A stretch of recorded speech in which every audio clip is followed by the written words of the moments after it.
Actualmente la caries se define como una enfermedad mediada por la biopelícula, pero que está modulada por la dieta. Y al ser modulada por la dieta, tiene un componente de hábito del paciente. El paciente decide qué come, cuándo lo come, dónde lo come, en qué horario, ¿sí? Si lo come rápido, si lo come lento. Y eso es habitual, o sea, es de sus hábitos del paciente.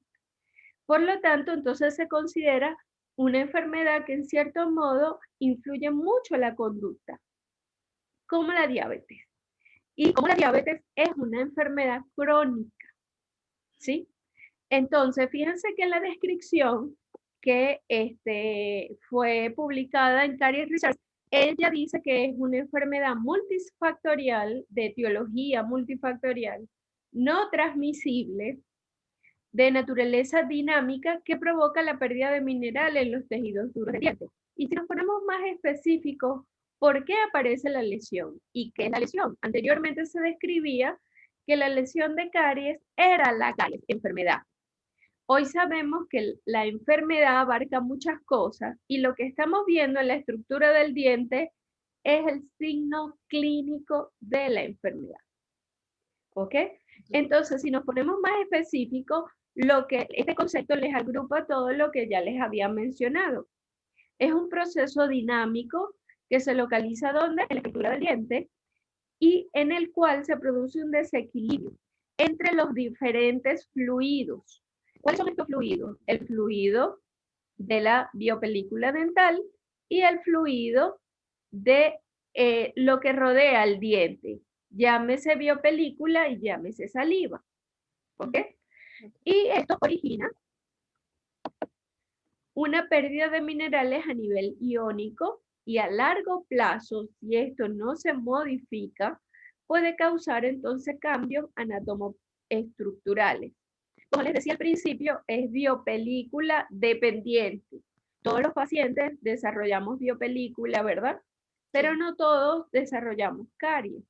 Entonces, ¿cuáles son los eventos que ocurren en la biopelícula que me lleva a la aparición de la caries? Y eso es allí donde odontólogos, odontopediatras, tenemos que insistir que conociendo estos factores es donde podemos detener la enfermedad.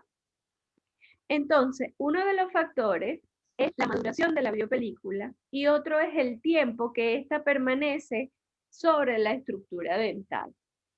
Por supuesto, a menor tiempo, estamos reduciendo la cariogenicidad de la misma. Y lo otro es la maduración. Y al respecto, en esta gráfica, que se parece a la que les mostré anteriormente, fíjense que ya aquí no hay desayuno, almuerzo y cena, sino desayuno, almuerzo, cena, merienda, el café de la mañana, el café de la tarde, y así sucesivamente.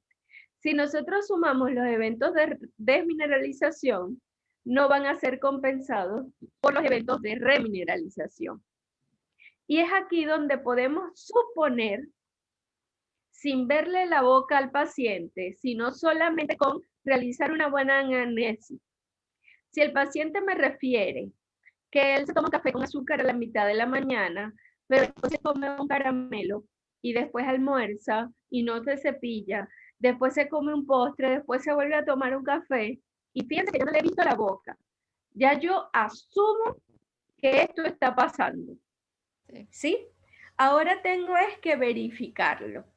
¿Y cómo lo verifico? Haciendo un buen examen clínico, por supuesto, que va a estar acompañado de un examen radiográfico, preferiblemente con radiografías coronales, ¿sí? Entonces, un poquito para ilustrarles esto, ¿qué es lo que pasa? Si nosotros tenemos un exceso de consumo de azúcar, muchos autores lo identifican como un estresor.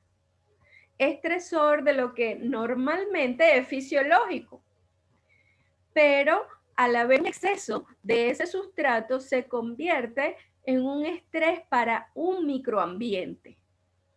Y el microambiente está pegado a la superficie del diente, adherido. Y aparte, este microambiente es sumamente inteligente, que es la biopelícula dental. Ella se compensa, se comunican, el quorum sensing, el quorum sensing, todo eso pasa allí, sin que nosotros interfiran. La única forma de que nosotros detengamos eso es removiendo biomecánicamente la biopelícula a través del cepillado. De lo contrario, somos simples espectadores. ¿Sí? Entonces, este microambiente estructurado, específico, que aparte varía de lugar en lugar en la cavidad bucal, ¿sí? Al recibir este exceso de azúcar, ¿qué va a ocurrir? Un aumento en la producción de ácido. Lo que antes era un pH neutro ahora bajó. Ahora es un pH ácido. Eso me genera un cambio ambiental en ese microambiente. Y por ende, van a proliferar aquellos microorganismos que se adapten a este pH bajo. Es decir, si en la cavidad bucal de forma normal tenemos estos microorganismos, ¿qué va a pasar a un pH ácido? Proliferan los microorganismos acidogénicos y acidúricos. Merman los microorganismos acidúricos. Por lo tanto, el equilibrio en cuanto a la microflora se pierde. Y es lo que llamamos cambio ecológico.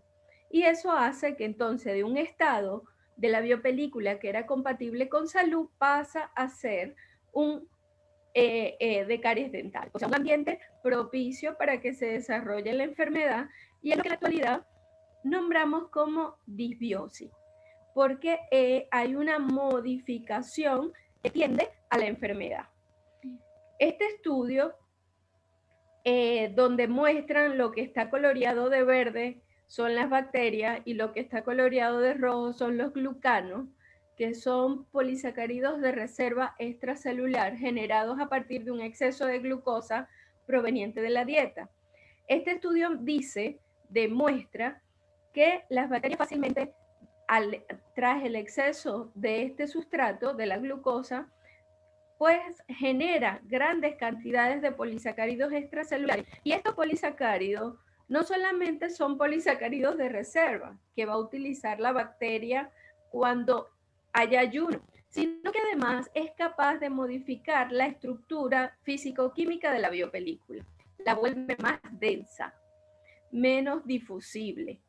¿Y qué consecuencia trae esto para nuestra boca? Bueno, que al modificarse va a haber aquí un exceso de ácido y como esta biopelícula se vuelve rica en polisacáridos de reserva, se vuelve más densa. Este ácido insatura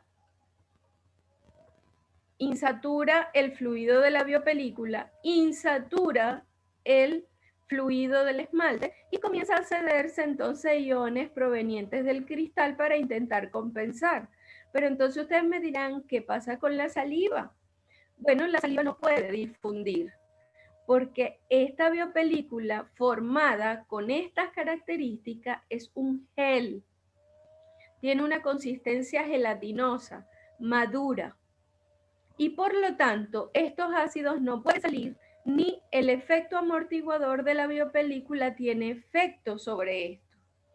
Entonces, por eso se complica más el panorama. Entonces, ¿cómo solucionamos esto? Bueno, tenemos que acortar el tiempo de esa biopelícula que está madura en la estructura dental a través del cepillado dental. Ahora bien, todos estos eventos que en este momento les estoy describiendo, que ya no son fisiológicos, sino que ya tienden al desarrollo de la enfermedad, ¿por qué se origina la lesión? Bueno, esta es la explicación. Este es el pH crítico en el cual el esmalte cede iones, pero los diferentes eventos transcurren entre ganancia, pérdida, ganancia, pérdida, ganancia, pérdida de iones. Y mientras tanto, este es el umbral del límite de detección clínica. Esto está pasando y nosotros no lo vemos. ¿Okay? Entonces, llega un momento en que lo vemos y ya cuando lo vemos, vemos esta mancha blanca. Y cuando vemos esa mancha blanca, ya esta lesión no es inicial. Ya eso tiene mucho tiempo de acumulación sucesiva de pérdida de iones. Que no fueron compensados durante los eventos de remineralización. Y por lo tanto se ve así. ¿Ok? Entonces, bueno, esto fue una fotografía que tomamos en un estudio que realizamos en el Laboratorio de Bioquímica Mauricio Sotillo Gómez de la Facultad de Odontología, donde recopilamos dientes así, los cortamos, los incluimos en acrílico, los vimos en microscopio de luz normal. Y fíjense cómo aquí vemos una mancha blanca que recorre el fondo del surco, y aquí tras el corte pues observamos que hay desmineralización en esta zona, ¿sí? Por supuesto, a la luz del microscopio observamos que hay una desmineralización importante del tejido. Y fíjense que aquí ya tenemos el límite amelodentinario. Ya esto es dentina. Y fíjense dónde llega la desmineralización. Ya casi llega al límite amelodentinario. ¿Ok?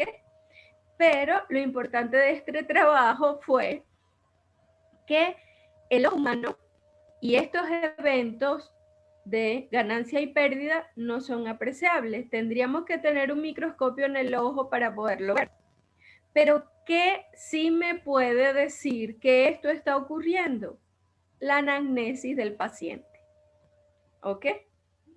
Entonces, ya a nivel de estudio, de investigación, fíjense que aquí ya este es el límite amelodentinario, esto es esmalte, esto es dentina, y ya aquí hay una respuesta dentinal, ¿sí? Frente a la agresión de esta lesión que se está produciendo en la superficie. Y fíjense que aquí, a nivel de estudio, fue cuando el ojo lo pudo apreciar. Es decir, del total de las lesiones de caries que se observaron por cortes histológicos, que sería para nosotros el gol estándar, pues solamente el 30% se apreció.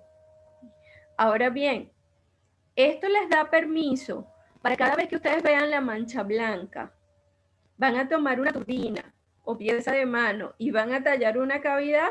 No. ¿Por qué?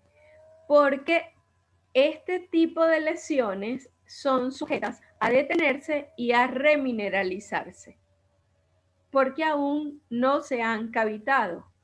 Y la cariología moderna insiste en este tipo de abordaje. Bien, entonces lo importante de toda esta, mi participación hoy con la doctora Paulina, es que quiero que vean la enfermedad de caries como un proceso.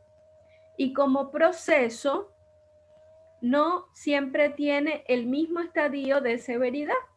Va a haber estadios menos severos y estadios más severos. Los estadios menos severos tenemos que insistir en que el tratamiento sea abocado a detener la enfermedad atendiendo los agentes causales, ¿sí? Y tratando de potenciar factores protectores como son la saliva y como son los agentes remineralizantes para que esto se detenga y no progrese, ¿sí? Y por el otro lado, inactivar estas lesiones que en un momento dado están activas y luego las tenemos que inactivar, ¿sí?